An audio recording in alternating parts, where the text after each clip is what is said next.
My name is Emily Newens. I'm the Product Marketing Manager for the Cyber Defense curriculum here at SANS, and I will be moderating today's webcast. Today's featured speaker is Maxim Deweerdt. Maxim is a Principal Consultant at AlphaSec and SANS Certified Instructor. He teaches SEC 511 Continuous Monitoring and Security Operations, which he'll be giving you a little sneak peek of today, as well as LDR 551 Building and Leading Security Operations Centers. If you have any questions for Maxim during the webcast, please enter them into the Q&A window at any time. Please note that our webcast is being recorded and will be available for viewing later in your SANS account under My Webcasts. And with that, I'll let you take it away, Maxim. All right. Thanks very much, Emily. Welcome, everyone, to this webcast about hunting for suspicious HTTPS and TLS connections. My name is Maxim Deweerdt. You can call me Max if you like, and I'll just do a quick introduction. But before I do this, I want to talk a bit about the agenda for today. All right, so we're going to talk about a few topics that are covered in the SEC 511 Continuous Monitoring and Security Operations course. It's a course that is dedicated and designed by and for SOC analysts. Now, if you're in cyber defense, if you want to step up your game, if you want to know what a SOC analyst should be doing on a day-to-day basis, if you want to know what threat hunting is about, if you want to know how we can hunt for any malicious items, both on a network perspective, host perspective, or cloud-based perspective, then SEC 511 is the course for you. And so today I'm going to talk about one of the topics that we cover quite extensively in that course. It's about, of course, our command and control channels, and specifically, if those are encrypted, how we can make sure that we can, detect any type of suspicious behavior before we can actually confirm that it's malicious. So I'm first going to do a quick introduction of myself, then we're going to go into identifying command and control traffic. So a little bit about the high-level strategies of command and control channels. What are some of the prerequisites that we need in order to monitor those command and control channels? How can we discover them? And we're also going to be looking at some of the characteristics of command and control traffic and those channels. After that, we're going to go towards HTTPS specific, because it's one of the most commonly abused protocols, I would say, still today for command and control channels, and it blends in very nicely with all of the HTTPS connections that are happening at any given time in your environment. So we're going to deep dive into that. And then as a last topic for today, I want to talk a bit about TLS. We're going to have a discussion on TLS 1.2, TLS 1.3, some of the challenges that faces for us for monitoring, and we're going to see some strategies if we're not able to decrypt the traffic, or if we don't want to decrypt the traffic. Let's have a look at some of the metadata of those TLS connections to see how we could identify any malicious traffic there. So that's going to be the agenda for today. And a lot of the topics, again, that I'm going to be covering today are part of that SEC 511 course. So again, if you are interested in this, I'm happy to see you at one of the courses that we're organizing throughout the year. Now, without further ado here, let me maybe further introduce myself a bit more. So Emily already gave a nice introduction. Thanks for that. But I just wanted to highlight a few items again. So again, my name is Maxime. You can call me Max. I'm based out of Belgium, currently broadcasting from Brussels, where I am also living with my family. I am a SANS Certified Instructor. I've been teaching for the last 7 years, and I basically teach mainly cyber defense courses. So I am very, very focused towards cyber defense. I've been doing this for 10 plus years, and I mainly teach two SANS courses. It's the SEC 511, of which indeed we're going to be talking about today some of the topics. And I also teach the more management side of SOC, which is the Management 551, or now rebranded to LDR 551, so Leadership Track 551, which is about building and leading security operations centers. And so I have a view of many years of experience working in SOC environments, from basically being a tier 1 analyst all the way up being SOC manager, and then leading those SOC environments, optimizing them, and also doing a lot of consulting for organizations on how to build a SOC, how to mature it, how to get to the next level. I can cover both the very deep technical topics as more management topics, which happens in that management course on how to how to set up your SOC, what type of organizational decisions do I need to make? Do I go tiered or tierless? What type of retention strategies for my people? How many people do I need in order to set up, for example, a 24/7? What type of governance structure do I need there? But also, it's a course that helps you understand, if you're a manager, what are my technical people doing, and how can I make sure that they are successful at what they're doing, and what are some of the boundaries that I need to set there? So those two courses basically cover the entire range of cyber defense and SOC in any type of an environment. Now, next to being an instructor for SANS, I also work for NVISO. So NVISO is a European cybersecurity company. We're basically doing a lot of consulting, but also we are a managed security provider. So in there, I am in the management team where we're making sure that we can provide a good service to our constituents. In my free time, I like rowing, but not the kind that you do outdoors, but indoors then. And so I try to do that on a daily basis, just to keep up with some of my physique then, with our sitting jobs that we have, most of us. So just this picture shows my face after 2 or 3 strokes with that machine. But it's something I like. I like watching some TV show or a series, whatever, while I'm rowing. It's a nice way of keeping up. Anyways, a little bit about me. Without further ado, let's get started with the topic of today. And of course, if you have any questions, I would say you can put them in the Q&A channel. I'm going to try to keep up with it, but we also have a moment at the end of the session where you can ask questions and where we can be a little bit interactive if needed. So let's have a look here at command and control traffic first. And so one of the biggest challenges that we have in most of our environments is the fact that we're faced with these command and control channels when it comes to identifying malicious activity in our environment. And I want to take a step back for a minute and understand why we need to focus, or why we should be focusing so much on trying to detect command and control channels. One of the detection strategies that I always try to implement from a organizational perspective, but also from a technical perspective, is that we want to be as close as possible towards post-compromise activities, right? One of the biggest mistakes that we've made in cyber defense over the years is that we focus too much on trying to prevent adversaries or trying to prevent compromises in our environment. And it's a wrong approach. Not saying that we shouldn't focus on trying to prevent compromises from happening, it's just that it should not be our main focus. We've been trying to build higher walls in our castle, bigger walls, more drawbridges, bigger moats, more archers on the walls, but it hasn't really helped us. We're still getting compromised left, right, and center, and the numbers actually show this. So we should be doing something different, and we see this mindset being adopted more and more in many organizations around the world, but we still need to do better. And so the whole point is that we kind of have forgotten why adversaries are attacking us and why they're compromising us. They're not just doing this for fun. I mean, some of them are still out there doing this just for fun, but most of the adversaries out there have a certain goal in mind, right? They want to compromise you because they want to steal data. They have a financial motive. They want to sabotage your environment. They have a certain goal in mind. And the whole point of cyber defense, and the only way that we get to win, is if we stop the adversary being successful in our environment.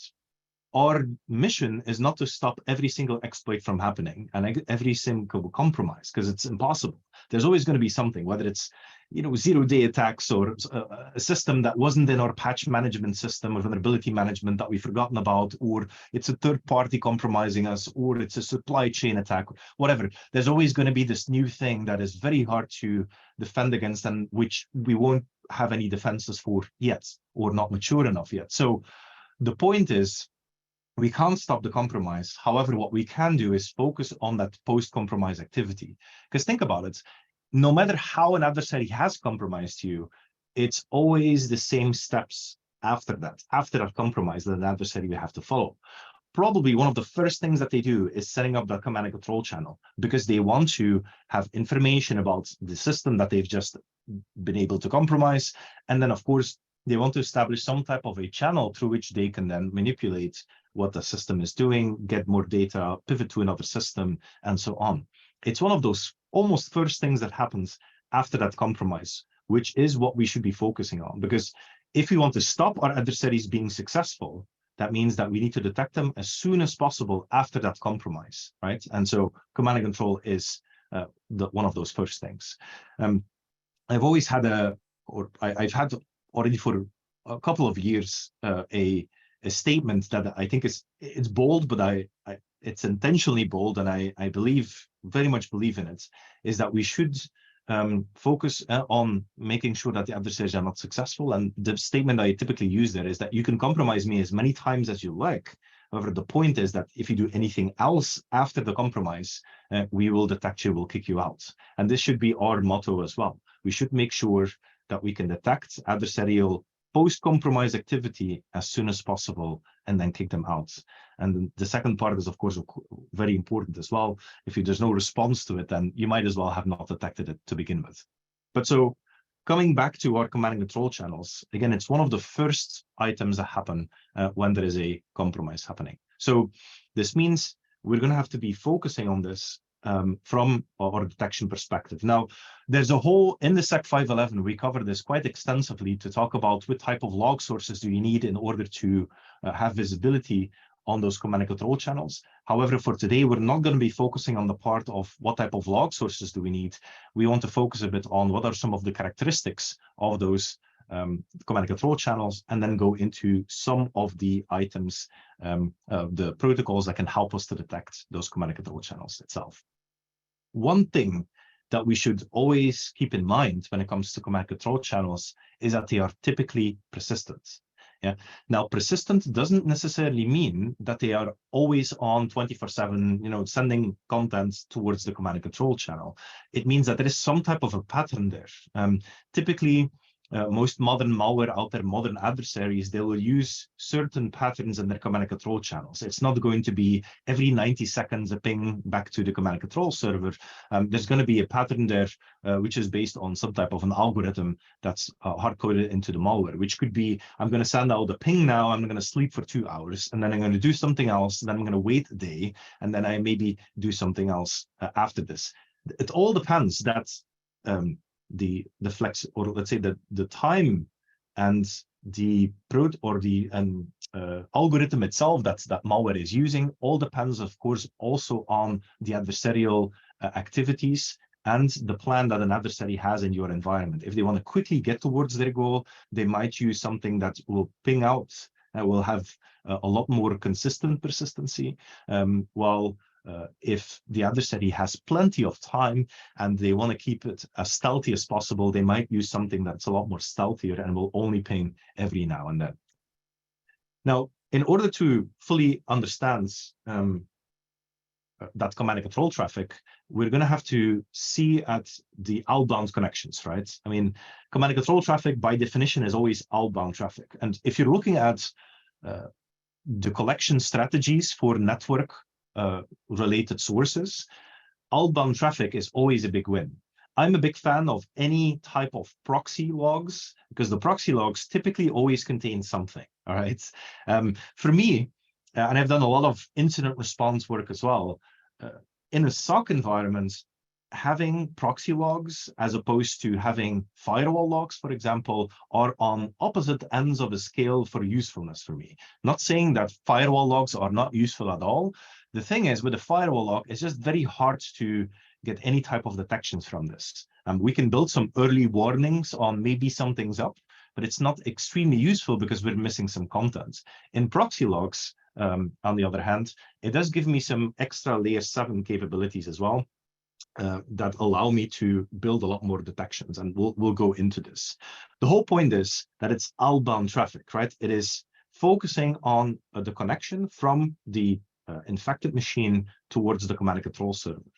And so if we focus on that outbound data source, we're already also bringing our first success of the day, which is we're limiting the data volume that we should be looking at. Now, depending on your type of an environment, you typically have less outbound traffic than there is incoming traffic. So that's something that we can analyze much quicker, I would say, and that we can also focus on certain very specific items. An example here would be the plague botnets, which is using IRC. I don't know if any one of you is still on IRC. I love IRC. I'm still active on a few channels. It used to be our only way of communicating, or the best way of communicating with other people on the internet. But IRC is still out there. Don't forget about this. IRC uses by default TCP 6667, and we see quite a lot of command and control channels still using this. Now, you might think, okay, Max, my environment is already blocking IRC because it's not a business protocol and it's not going to be allowed out. Fine. But what about adversaries that would use IRC protocol on a different port than TCP 6667? Unless you have your layer 7 firewalls that do application inspection, that might be something that would work. And why is IRC still a command and control protocol that is used quite often is because it's extremely easy to use. It's very simple from a protocol perspective. Let's say every infected machine joins a specific channel, and I only have to listen for this one channel. I can give one command in the channel and everyone will receive it. Now, as you can see in the name here, it's typically abused by botnets. So basically by large volumes of infected machines that will then be used for certain attacks, typically for denial of service attacks. So we see it a lot with IoT devices. For example, CCTV cameras, a lot of them that are not properly protected would be infected by something like this and then use IRC. But it doesn't need to be as obvious as this, right? So we're going to be investigating some other things that that allow us to detect those command and control channels. Now, one thing again is that it's always very persistent. That means there's something up for a certain period of time, whether again there's some type of a dynamic protocol and algorithm that is being used, or whether it is really something that is up 24/7 using a persistent connection. There's going to be some type of a pattern that we're going to try to detect. And so it doesn't matter here at this stage whether something is encrypted or unencrypted. It is definitely going to be something that we can identify. And so what are some of the sources? I said we're not going to go into the sources, but I want to give you a few of them. We already talked about proxy logs. Firewall logs also can give us some early warnings, although that I'm a bigger fan of proxy than firewall logs. We can also get this from your full packet capture if you are doing this. One of the things that we discuss in detail as well in the SEC 511 is that we go towards the cloud environment as well and see what are some of the challenges of getting full packet capture in the clouds, what are some of the cloud native tools, and what are some of the third-party tools that we can use if using the cloud native tools are not possible. But if you have your data source, then whatever it is, your proxy logs, firewall, or maybe net flow information from your full packet capture, what we then need to do is check anything that exceeds a certain threshold of communicating every X amount of minutes or hours or days. Now you can start very small and see, I want to see anything that is active all the time. And then I want to see anything that is active every more than 5 minutes, every more than 1 hour, every more than whatever it is, so that you start to increase your scope and identify some of the connections in your environment. In SEC 511, we give you a script written in Perl that basically checks this based on certain data sources automatically and sees, these are all of the connections that had a connection or multiple connections towards an outside IP address for X amount of minutes. Typically, we start with 10 minutes. Every at least 10 minutes, there's a connection with an external IP. We basically investigate this. Now, you'll find a lot of interesting things there. There's typically 3 categories, right? So there's the authorized tunnels that you will identify connections. So typically your SSH tunnels, your SSL tunnels, any type of VPN that is up. This is fine. These are things we can filter out and that we know about. Okay, these are the normal connections. Then you typically will find, if this is the first time you do this, you'll find a lot of policy violations. And it's always interesting to observe that the worst people when it comes to breaking the policies of an IT environment, of security policies or IT policies, are typically either IT people and even worse, security people, right? Because we know what we're doing, right? So these rules don't apply to us. And it's interesting to observe this, that in many environments, this is something that happens. We see quite often when we do compromise assessments, right, where we basically just go into an environment and try to discover anything that wasn't discovered yet from a compromise perspective, we often find, these type of remote access tools that have been installed by IT or security people to access some of their machines. We see, the go to my PC, the log me-ins, the team viewers, and all these things happen because someone wants to circumvent your default security policies. So I don't want to use a VPN and multi-factor authentication. I just want to connect to the PC that I have at work or some type of a server. And what's interesting with the second category, especially with those remote access tools, is you might wonder, how does this work?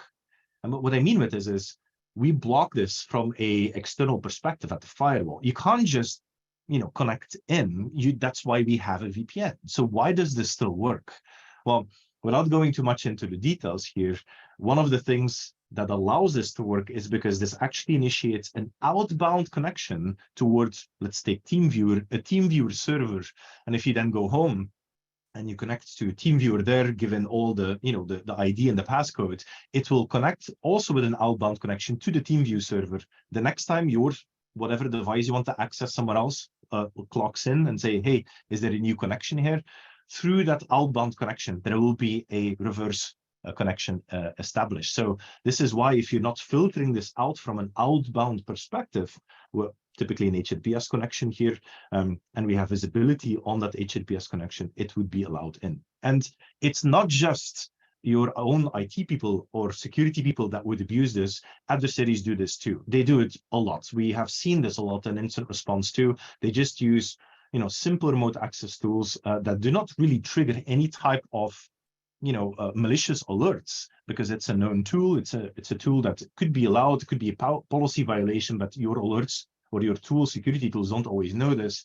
It's still there. Yeah. So one of the things that we see quite often.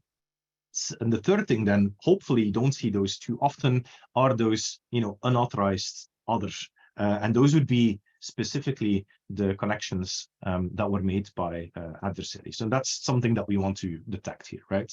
And so there's many different protocols that can be abused. And again, in the Sec 511, we go over quite a lot of them, but I want to deep dive in a few of them just to give you an idea already of how those protocols could be abused and how we could potentially detect or prevent those type of protocols.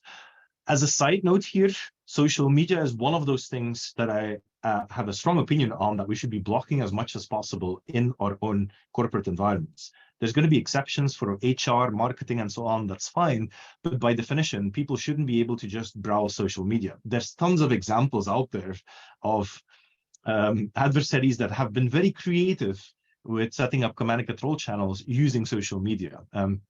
One of the prime examples there is Britney Spears' Instagram account. If you're interested in this, you can just Google this, Britney Spears Instagram account, command and control channel.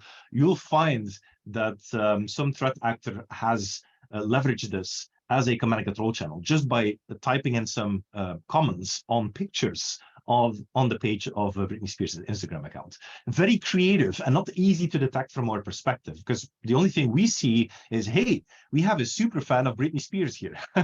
Not necessarily anything illegal, but it's happening. And so it was some type of a command and control channel. I mean, all the details, you can find it online if you want to. I can put it in the Q&A as well a bit later, but you'll basically find it there. So, I mean, social media is definitely one of the things that we want to block. One of the protocols that is quite often abused as well is ICMP. And so ICMP, ping, most commonly known for ping, is one of those protocols that is always allowed in our environment, of course, because, well, it's ping, right? I mean, you can't just block ping or things will break, I guarantee you. However, how many of you are blocking ping at your perimeter? If you're not already blocking ping at your perimeter, this is a nice opportunity to do so, because we have observed already some threat actors that are using ICMP to basically exfiltrate data out or as a command and control channel. And we have the famous target breach here from those of you that are from the US. And if you're not familiar with this one, it's one of the biggest retailers in the US. got compromised quite badly, basically, because of well, air conditioning system that wasn't properly segmented with the rest of the store network. And then the adversaries were able to install some card scraping malware on the point of sale system. So if you swipe your card, it would capture your card details before the encryption algorithm could set in. It's kind of like a race condition. And what's interesting about this attack is, so it collected card details from the point of sale system. It would write those card details to a text file on disk of that point of sale system. If that text file reached a certain limit, certain size, it would encapsulate this text file into an ICMP packets and then send it to an internal FTP server from which there it was exfiltrated out. From our perspective, if you were working in the SOC at Target at that time, the only thing you would see on the network perspective is that now and then your point of sale systems would be pinging some system internally. Now, who would know this? Who would identify this? Who would see that this would not be normal? It's ping. It's happening all the time. So that's why it's one of those, I would say, dangerous protocols. An example here, if you would be a SOC analyst looking at this, you might immediately or not see that there are a few things suspicious here. Well, first of all, I would say there's a lot of communication from one source to another, to one destination, right? So there's a lot of ICMP ping happening. But there's a second thing that is quite interesting here, is that we see the length is varying. And this is not normal, especially when we're talking about ping in a same operating system, ping in Windows and ping in Linux, ping in Mac operating system. It's always the same size. We're not talking about ICMP being used by application, but just a ping in an operating system. It's always the same size. So that means if you see that size changing, and especially in the same connections, it goes from 98 to 70 to 110, and then 82 to 70, 90, this is not normal at all. And if you would follow the stream here, you'd actually see that this would be an SSH tunnel, completely tunneled through ICMP. And this is one of those things. I mean, you would only see that, hey, there's some pings happening, great, right? If you're not paying attention to the length and the size of those ICMPs, you might not even see this at all. Now, depending again on how fast the adversary wants to go, whether they want to have a very, let's say, fast compromise or want to achieve their goals very quickly in your environment, then you might see a lot of those pings happening, because it's a SSH tunnel. It's going to be a lot of pings back and forth in order to establish that tunnel and to, depending on what's happening in that tunnel. But if there's an adversary that wants to do this stealthy and has the time, they can do this in a way that would remain under the radar quite heavily. Yeah, so it's just one of those protocols that we can look at. What can we do against this? Well, you can't just block ICMP internally, like we already said. Well, luckily, ICMP is one of those protocols where it's actually quite well understood how it works and in which modalities this ICMP protocol should happen in our environment. There's this project that was created called Whitecap, which is kind of like an allow listing rule set for ICMP. So it aims to allow list everything that is normal in typical business environments, from operating system perspective, but also from an application perspective. There are quite a few applications that are using ICMP as well as some type of a management protocol. And so we want to filter this out as much as possible. The good thing with this is if you would use this in your intrusion detection system on the network or in your firewalls internally, any adversary that tries anything funny with ICMP, it wouldn't work, because these rules would be blocking it. Or if you don't trust it, you can just put it in detection mode. And so anything that does not correlate to these rules, we want to have detections for it from an ICMP perspective. Because even if you're blocking it at the perimeter, there are still opportunities for adversaries to then use that internally, right? So ICMP connection from one host to another. And we want to make sure that we can either block or detect this as soon as possible. So that would be one of the opportunities that we have. Now, there are a few tools that adversaries can use. One of those would be Hansetor, which is a post-compromise tool. One of the features is network enumeration. And one of the things that it does is you can do some type of an enumeration, so discovery of other hosts in an environment, and see where are those hosts or what type of host do I have? And so doing this, if an adversary would do this for an entire network range, this generates 1.45 gigs of ICMP traffic, which is huge. Yeah, so basically the detections or the prevents here would be, first of all, leverage those rules from the Whitecap project in order to either block or detect any ICMP usage that is not normal. And then secondly, have a count somewhere, some type of a dashboard where you can where you basically can see if there are any big senders of ICMP in your environment. Because one host that is sending or receiving 1.5 gigs of worth of ICMP, well, that's something that you should be able to investigate and immediately discover, right? Because that is absolutely not normal. Yeah, this is one of the things that we can see there. The next thing here, and I see that there are some questions, I'll get to those in a bit. But the next thing then would be HTTP. And so before we go into HTTPS, because we want to focus a bit on HTTPS and TLS today, I quickly want to talk about the normal HTTP protocol. Don't forget about normal HTTP. We're so focused with HTTPS and of course anything that has a TLS connection that we kind of forget about the fact that there's just the normal HTTP as well. And one of the interesting things that I've seen happening quite often, especially if you have some type of a TLS offloading, SSL offloading system where you decrypt traffic, is see how that system responds to sending non-encrypted, so unencrypted traffic on port TCP 443. I've seen some of those proxies or firewalls exhibit the following behavior. They just drop it. They drop it or they forward it without inspecting it. And so basically, typically what we do in our monitoring environment, encrypted traffic comes in, we try to unencrypt it, that unencrypted stream, we send it somewhere or the device inspects it, and then alert generates or there's some actions taken, and then it's re-encrypted and forwarded again. In a lot of the cases, or not all of the cases, some of the cases that we've observed, we've seen that behavior where it doesn't work very well with unencrypted HTTP send on TCP 443. So that is one of those things that we should be looking out for as well in our environments, because we know it's happening, we know adversaries know about this, and it's normal HTTP. It's typically sometimes overlooked. One of the incidents that I've worked on a few years back had an internal web application that was unencrypted, normal HTTP. Adversaries abused and compromised that unencrypted web application internally and used normal HTTP connections across the environment from that server to that server in order to do some lateral movement and data exfiltration internally. Now, in the SOC environment, because all the SOC analysts knew about the fact that this was an unencrypted web server and that it was normal to see HTTP traffic, they didn't further investigate a lot of the traffic that was happening in there. And so it was just, it was ignored. And it was only after we saw some other alerts happening in that environment that an incident response was started and was discovered that something was abnormal there. So do not forget about normal HTTP.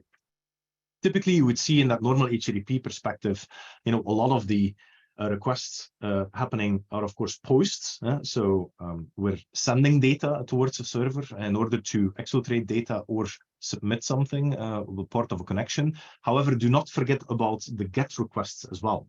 We're typically very focused on posts because a post typically has a body and we're sending something. However, with a GET request, I can also communicate data. So that's something that we need to keep in mind as well. Now, this is how it could look like when we do HTTP. So you can see that there's an encrypted content here. This is a post, but again, don't forget about the GET requests as well. Now, let's talk about HTTPS now. We've seen some principles now about why to look out for command and control channels. We know that there are few protocols that can be abused. Well, there's many protocols that can be abused. We've only looked at ICMP, HTTP a bit, but many others as well. Let's have a look at HTTPS and then by extension, TLS connections. Now, we know HTTPS is being abused all the time in command and control channels because, it just blends in very well. Almost everything is HTTPS nowadays. So it's quite easy for an adversary to try to just hide in all of the traffic that happens on a day-to-day basis. So let's have a look at how we could potentially detect some of that traffic. One of the things that we've just touched upon is any type of unencrypted traffic that is sent on port 443. That would be one. However, it's not just as obvious as seeing, is this entire stream unencrypted?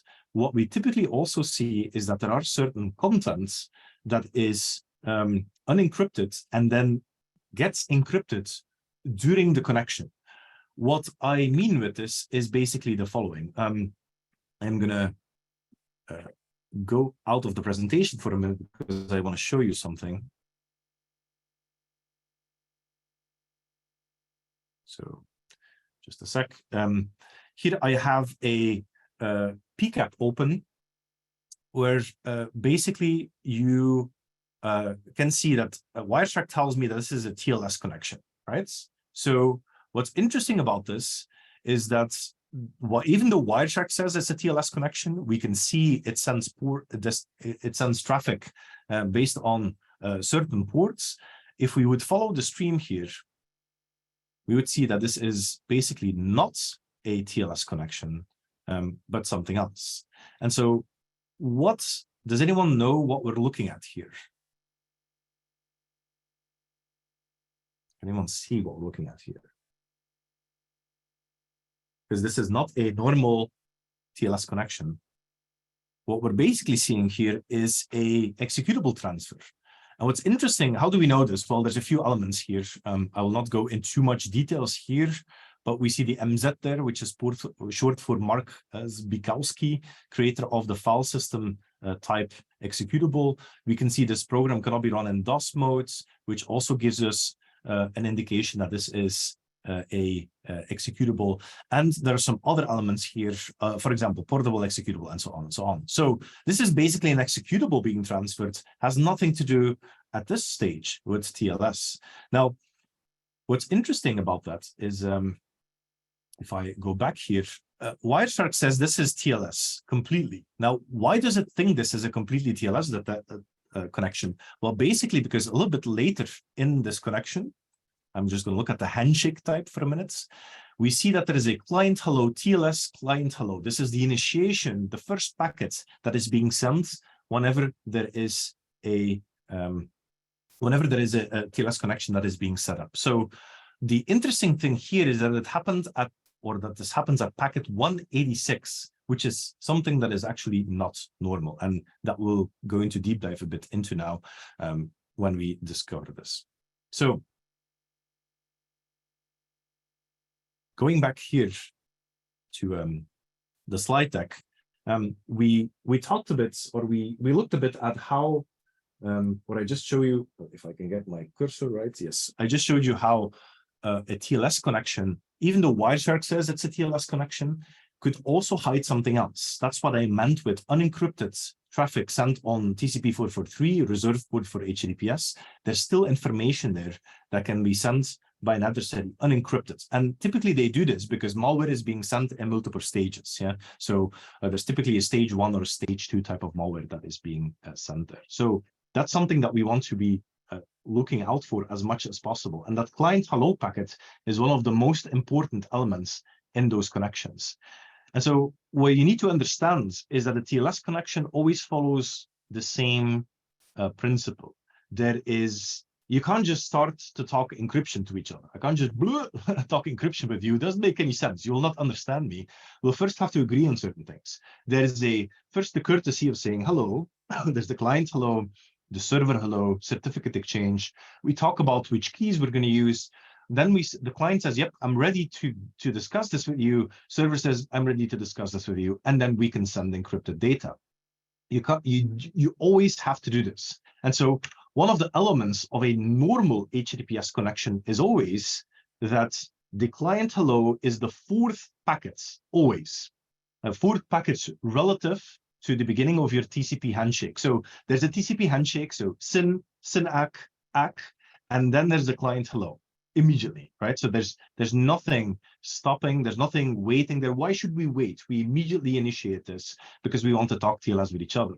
And so what I just showed you was basically a suspicious TLS connection where that client hello package was not the fourth package, or the fourth packet relative to the beginning of your TLS, of your TCP connection. It always needs to be packet number 4 after initiating that TCP handshake, or the first packet after that TCP handshake. So that's one of those things that we can write detection rules for, that we can discover if an adversary is trying to abuse these HTTPS connections. This is extremely common when you see with HTTPS channels that are being abused for malware delivery or for setting up the initial command and control channel towards an adversary or towards a command and control channel itself, right? Those of you with good eyes might have already seen during that little demo the port that was being used by this connection. So 4444, a very stupid port to use nowadays, of course. It's the default port for Metasploit's interpreter, so one of those, let's say, exploitation frameworks that are out there, that are quite known by most of our security tools. But it doesn't need to be this port. It could be any port. It doesn't really matter. It's that TLS client hello that we're looking for. Again, if we would follow the stream, I showed you this, so I'm going to go over this a bit faster, right? So on the left-hand side, you can see the normal HTTPS, where we also see immediately some type of a certificate that is being exchanged. On the right-hand side, you see the interpreter session that is initiated with that executable that is being transferred. Now, I want to talk very briefly about Tor. Now, Tor is one of those tools that you need in order to access the dark web, right? And the whole point with Tor is that it anonymizes your connections. One of the things it does, it initiates connections towards some type of an entry node, and then there's multiple nodes in the middle and an exit node. So it's hard to trace your connection. Now, why I want to talk about Tor here is because Tor does something very peculiar that also a lot of adversaries do, and it is using a randomized root certificate authority, right? So basically, it's using a self-signed certificate, of course, which normally throws errors in your browser. However, if it's being used outside of the browser, it doesn't really throw any errors, but there's no errors to look at. But it's something that we see a lot of adversaries do as well. And so for an adversary, there's only 3 options when they want to use a TLS connection, because you need a certificate. Either you buy one, which of course is risky because that means leaving your data and that someone can contact you and find you maybe. Second option is stealing a valid certificate somewhere, right, which is being used quite often. Third option would be using a self-signed certificate and hope no one pays attention to this, right? And this would be one of those things. And Tor does exactly the same thing. Self-signed certificate, very random common name, CN. We'll talk about this field in a minute, that is used here. And this is a extremely good way of trying to detect suspicious TLS connections in your environment by looking specifically for the common name fields in your TLS connections. So let's have a look at this. Let's have a look at that TLS certificates and those handshakes and see what we can detect there. The certificates itself are one of my favorite ways of trying to detect malware. And so the whole point of those certificates is that we don't have to decrypt anything. It's part of the metadata of that TLS connection, right? That's the whole point. And so we want to make sure that we can detect that as soon as possible and that we've built some detection strategies for this. James, I see you raise your hand, so go ahead.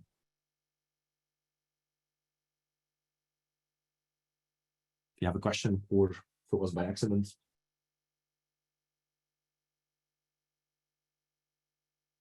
All right, you can always put your question in the Q&A as well, if you want to. I'll answer those at the end of the session, if you don't mind. So what are we going to do with these certificates? Let's have a look and break them down and see what exactly is in those certificates. So there is typically an issuer fields. There are validity dates in there. So the issuer field is the root certificate authority, validity dates, a serial number, version, and then a subject. The subject is the owner of the certificates, right? And so it's important to understand that the certificate, the public key certificates, it binds that certificate, that key to the owner, the certificate to the owner, right? And this is one of those things that adversaries want to be on the lookout for because they don't want this to give away too much information about them. This is why they would often try to randomize this.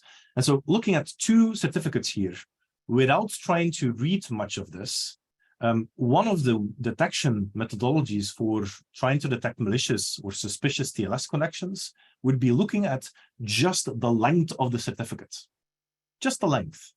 Because one of those curious things about certificates is that there are mandatory fields and optional fields. Most valid certificates also have the optional fields filled in, because why not? It gives us a good information about the certificate and the owner and the root certificate authority, while a lot of malware self-signed generated or self-signed and self-generated TLS certificates only have the absolute minimum requirement filled in. So what the first detection I would build for suspicious TLS connections is just the size of the TLS certificates, just this. And investigate the ones that have a smaller size than all the rest. That could already give you a good idea. There will be some self-signed certificates in there in your environment, could be, but it could also be some suspicious connections there. So that could be one detection opportunity. The second detection opportunity is going to be looking at the issuer field in that certificate itself. And so one of the tools we're using in the SEC 511 in order to generate this information so that we can create detections for it is Zeek. It's a tool that allows us to process PCAP data or live data on a network towards log files that we can then investigate. If you would use Zeek against a PCAP file or on the network, you would have a SSL.log. And in that SSL.log, we have certain fields in there, the issuer fields. That issuer field typically has three values. It has a CN, which is the common name.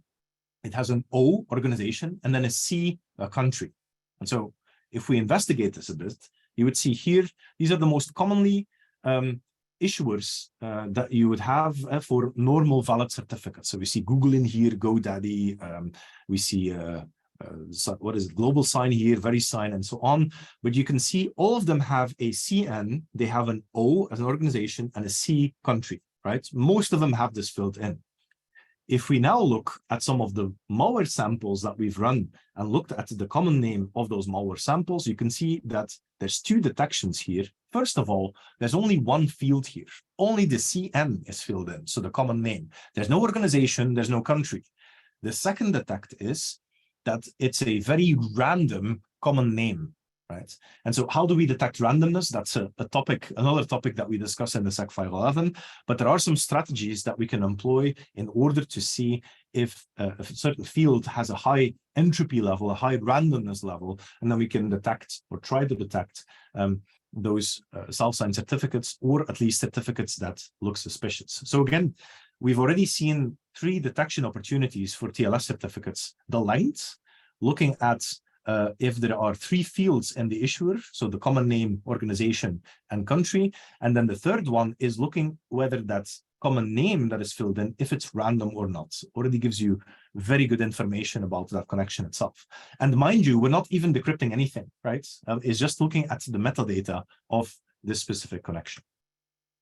So I've already mentioned this a bit. What can we do? We can use Zeek, for example, to try to extract those fields, or maybe you already have them in your SIEM itself. And then with those fields, we can try to extract the information we need, the length, the issuer field, and then see if there's anything that pops up as malicious. And if we do this again against certain PCAP files of certain malware, we can see again that our suspicions are being validated. This is from the Contagio crimeware collection. So the T-botnet is one of those collections.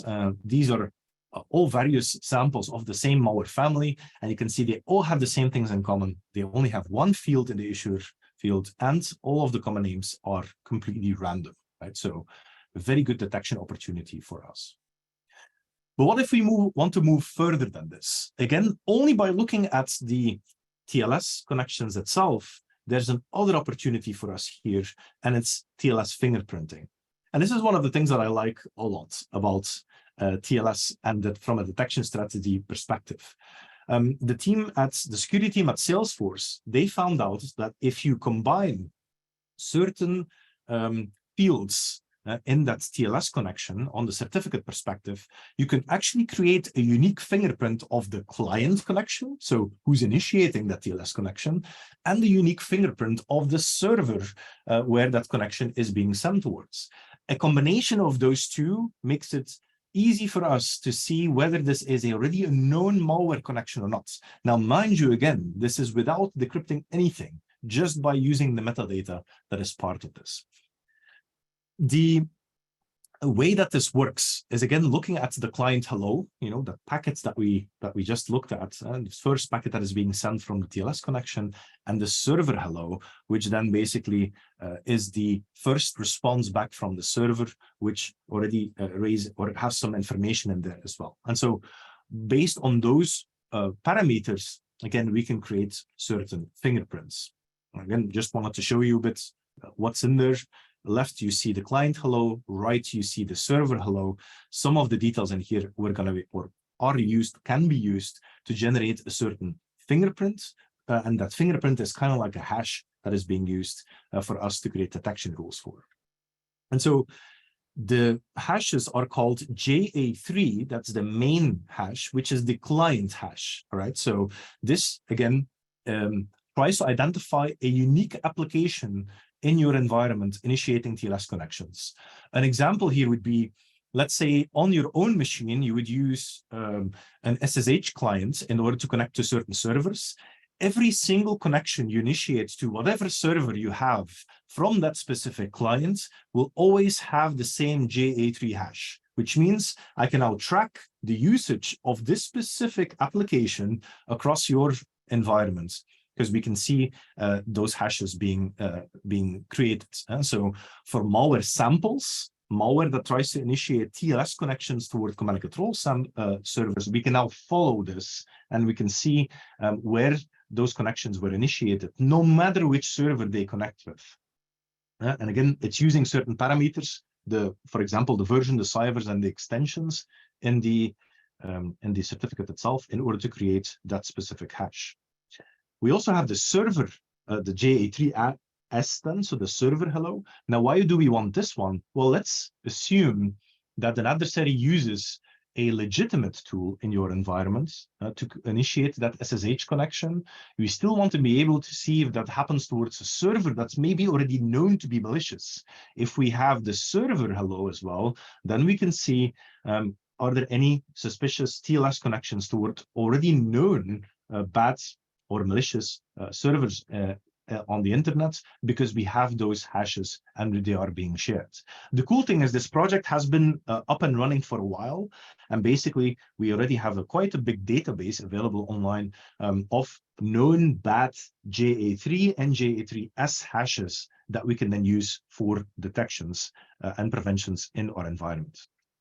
The cool thing is most of the tools that we use for network security monitoring have been implementing support for those hashes. So we basically have it in Wireshark with a third-party plugin where you can generate those hashes automatically while you're investigating, for example, a PCAP. We also have it in Wireshark, of course, which T-Shark, which is the command line version of Wireshark, where you can also use those hashes to investigate or to just to see them. We have them in Zeek, that tool, one of my favorite tools on the network. If you want to know more about this, again, SEC 511 covers this in quite detail, where you can see how those hashes are being generated automatically from a PCAP or on the network. We also have this in Suricata, so one of the open source intrusion detection systems. It can leverage this automatically to either generate the JA3 hashes or JA3S hashes, and it can also automatically use this for IDS rules. So if you have already Suricata or Snort or SourceFire or whatever IDS that you have, we can generate rules specifically for those hashes. Yeah, and that would be the first step. That would be the first step, is creating, of course, those rules. But then you might wonder, how do I know, which hashes are already suspicious or not? I mentioned that you could find some online.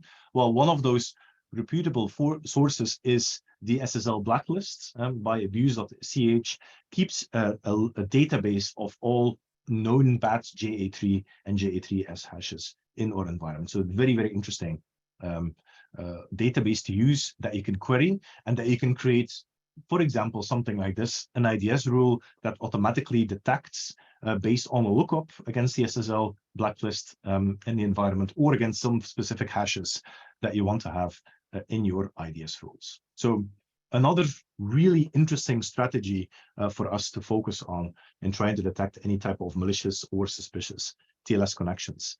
You can also do the opposite. However, I'm not a big fan of this, where you can block certain connections and only allow JA3 or JA3S hashes that you already know. So it's the opposite approach. It's allow listing instead of deny listing. However, be very careful here because your, for example, JA3 hash of your application will change if you update it, right? So it might be a bad idea to use this for gaining access or protecting access to certain servers, because you will lock yourself out. Take it from me. I've already done this many times and I stopped doing it because it's too much work to maintain. But it's just an idea on how it potentially could be used as well, next to just the allow listing or the deny listing, I mean. One thing that we haven't talked about yet, and that I will just give you a small teaser because we're almost running out of time here, is of course TLS 1.3. TLS 1.3 does provide us a lot of challenges with how we can create and use these detections. One of the things that we can't do anymore when TLS 1.3 is being used is looking at the client hello. There's no JA3 hashes or JA3S hashes anymore with TLS 1.3 because the client hello is now encrypted. And because that client hello is encrypted, it's also very hard to then find out if there is a TLS connection with other content happening. You don't see the client hello anymore. Everything is just encrypted. So this does rob us of some opportunities of creating detections for suspicious and malicious connections. This is why when it comes to TLS 1.3, you should have some type of a strategy towards what do I do with this with TLS 1.3? Do I try to downgrade it as much as possible? Do I try to block it as much as possible? Or do you have tools and detections already in place to deal with TLS 1.3? Because we do lose some of the normal or the other detections capabilities that we typically have with TLS 1.3, when TLS 1.3 is being used. And adversaries know this, believe me. So they will try to use TLS 1.3 as much as possible in your environment because they know that our detections and preventions as well towards this are more limited when it comes to this. Now, I don't want to go too much into detail here. We also are running a bit over time, or we're running out of time, So I just want to take this slide as the last one, I would say, and then I can go into some questions here. Why is it so different from TLS 1.2? And now with TLS 1.3, there are three things that restrict our detection capabilities. The first thing is that it has perfect forward secrecy, which basically means that I can't just use the private RSA key anymore of a server that I own in order to decrypt any type of traffic that is being sent to me. So that's one of the things that I can't use anymore. It is not that easy to do any passive decryption from our perspective. We always have to do it actively. We also are now encrypting certificate details, so we're losing the opportunity for encryption or for the details from the certificate itself. Think about the client hello, think about the common name field that we talked about. These things are now being encrypted, so we can't use it anymore.